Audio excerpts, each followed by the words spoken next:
Kənardan kimlərəsə rahat görünən ömrünü neçə narahat gecələrə sığdırdı.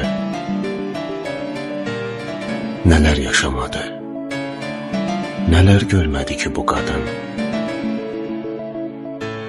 Amma əsla tükənmədi, yorulmadı, yıxılmadı bu qadın.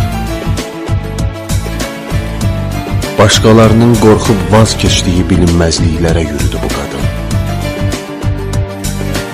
Və sonunda öz yaratdığı zirvələri fəth etdi bu qadın. Ömrümün, günümün